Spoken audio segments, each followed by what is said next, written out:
Je vais passer la parole au troisième groupe de l'opposition. Qui prend la parole pour l'extrême droite? Monsieur Gauthier-Boucher.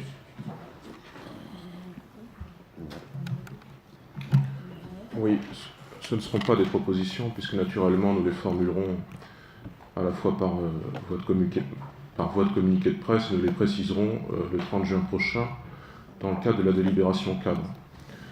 Cependant, brièvement, quelques considérations. Nous avons déjà évoqué quelques mesures culturelles, une demi-douzaine je pense, lorsque nous avons présenté notre liste aux élections municipales, et je renvoie les Nazériens à notre conférence de presse du 3 février 2014 qui indiquait certaines mesures.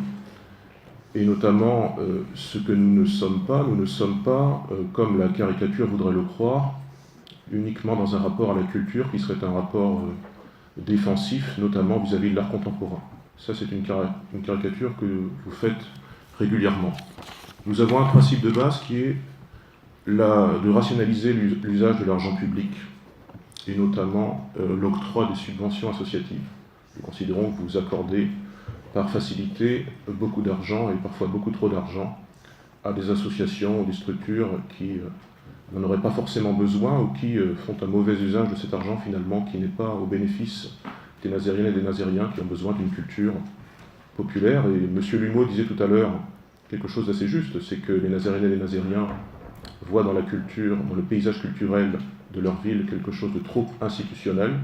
Ça rejoint, je pense, la critique que formule le Front National et un certain nombre des autres groupes d'opposition, me semble-t-il, d'une culture trop élitiste. C'est un peu la même chose. Donc notre politique culturelle ne se réduit pas simplement à un rapport que vous caricaturerez vis-à-vis de l'art contemporain ou d'autres sujets, je pense à la mythe, aux escales, etc.